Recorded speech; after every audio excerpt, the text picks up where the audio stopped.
I'm convinced that Eminem has never been has always outshined everybody on songs that he was on, and the only one that's ever really in debate, I feel, is Renegade with Jay-Z. If you look at Renegade and Jay-Z, if you could take yourself out of your personal relationship with Marshall, who do you think got that song? Well, I thought M got Jay on that, but I think that's one of those debates, man, where it could go. You can't really argue if somebody feel like Jay's verses is better because they both stayed true to them. You know what I mean? So like what Jay did, you can't really wash him. You can't wash him with him doing what he does. He didn't try to do what Marshall did. He did him, and he did it well. He made it a classic song. The only reason why I give it to M is, first of all, based off of what I prefer to hear. I like the direction Marshall took over the direction that Jay took. I wouldn't say that he out rapped him. I just like what he did to the beat. I like the flow pattern, and I like what he's talking about. You know what I'm saying? Jay had more of a laid back flow pattern. Marshall to me was attacking the beat a little bit more. Weren't you originally on that song? Yeah, it was originally my song. Me and Marshall was recording like a few different joints for my album, and we picked a different song, a song called Rock City, because the label at that time, Columbia, thought that could be more of a single. So we weren't using Renegade. It ended up being a song like a crazy beat, fire Marshall verses, and at that time, M and Jay had already been talking about doing music together. So he sent him that, and Jay liked it and he did it. Were you a little bit annoyed that your verse got taken off when you first heard it? Nah, I wasn't annoyed because my verse wasn't taken off. Once we didn't use the song, it wasn't my song no more. It was like something that was there that could have been used for anything. Okay. It wasn't any room for my verses. I had two verses. Everywhere you heard Hove rap, I was rapping. So it wouldn't have made sense to leave me on there. So I wasn't annoyed at all. I actually understood because I've been in the opposite situation where it's like, yo, we should probably take your verse. You know what I'm saying? Like, I've been in the opposite situation where it didn't make sense for certain vocals to be on the song and they got taken off. So I understood. You know what I'm saying? Like, and I like to play ball. Yeah. I understand how shit goes. That was one of the dreams that we had early on. You know what I mean? Like getting on the song with guys like Jay-Z, Cannabis back at that time. We was like a big fans of Cannabis, Jay-Z, guys like that. So for Marshall to get on the song with these dudes and then arguably have a better verse, shit, that's rock and roll for me. Would you say that your verse, that one or both your verses was better than Jay-Z's verses on that song? I don't know if I want to say that.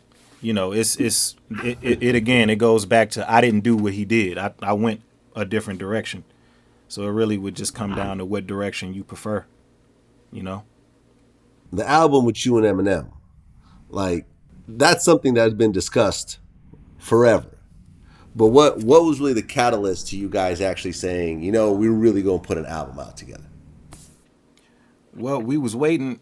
The Slaughterhouse, the actual recording contract for the Slaughterhouse album, it took a year to finish it. So around that time, I think I was traveling with Marshall. I think he was still doing recovery shit. Recovery promo and different shows and stuff. I travel with him all the time. So I was working on my project, my solo project, Success is Certain, my last solo project that I put out. And I knew that I wanted him on the project, but I wanted to do the right song. So we recorded a couple different songs together, trying to figure out what would be a good song to fit that, like what kind of song would fit. So as we're recording songs and we running ideas and shit by each other on the plane, and then I run beats by him, he run beats by me. So we look up after a few sessions and we sitting on maybe 3 or 4 songs. Now we know we only using one. And it's pretty much the same thing that we did back in the day when we had Renegade, and Renegade was just sitting there. It was like the same thing, except we had 3 or 4 songs just sitting. So it was like, yo, we got to do something with these songs. He wasn't working on the album. I had just finished Success is Certain. We knew we didn't want to put, 3 or 4 songs of just me and Marshall on the Slaughterhouse album. So more time went by. We recorded more songs. And next thing you know, it was like, yo, these got to come out. And it was like, all right, well, shit, man, you got a record label. Just put them out through your shit. You know what I'm saying? Like, it was just nothing planned. Nothing was forced. Nothing. We just recorded them. We didn't come up with a big rollout. It wasn't a whole bunch of meetings being had at the label trying to figure out how can we make this shit sell a whole bunch of records. We just did it and put it out. Did you start out battle rapping like most rappers did? Yeah, I mean, I had a couple battles, but before I could really get my feet wet like that, I was already into a deal and trying to figure out how to make an album. So you weren't really on the battle circuit like that. Not none of the famous battlers. Like back then, the internet wasn't really popping like that. So, Marshall was doing all the traveling, going and doing the battles in Ohio, and then they'll come out on a DVD. Like I didn't get to that point. Mm-hmm. Like I didn't become that seasoned of a battler. Like a lot of my more classic battles that I felt made me battle tested took place on wax. So. Uh-huh.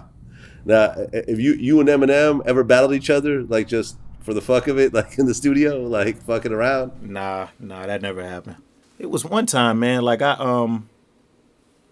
don't even know if Marshall remember this, but when he was recording his album, the Slim Shady LP, I was out there in LA and I spit some bars, like we was messing around. I think, I was in there drinking and we was messing around and I spit a couple bars that I had kind of built in my head like a day before, and I had kind of set them, and he heard them and was like, whoa, and then he freestyled some bars, and then it was just like, nah. I was like, nah, let me just quit.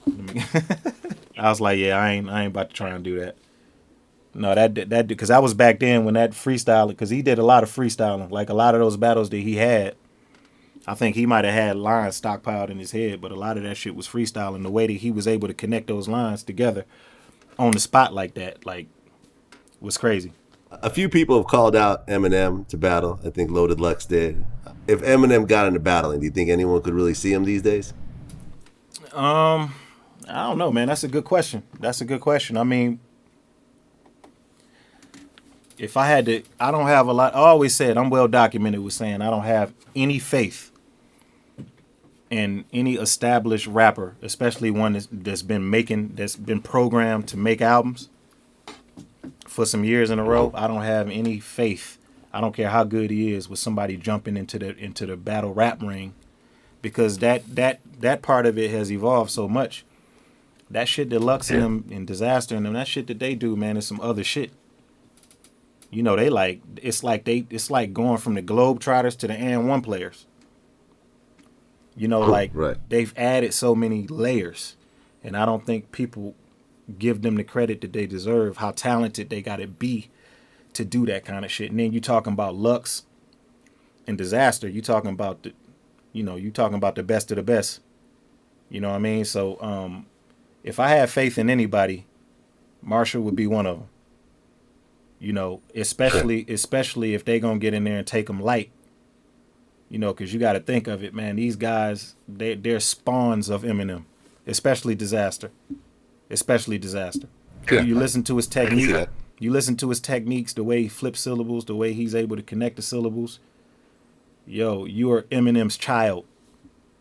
So when you get in there, you won't be in there against Cannabis. So that shit sound good calling him out. It sound great, but I don't know how that would work out for them.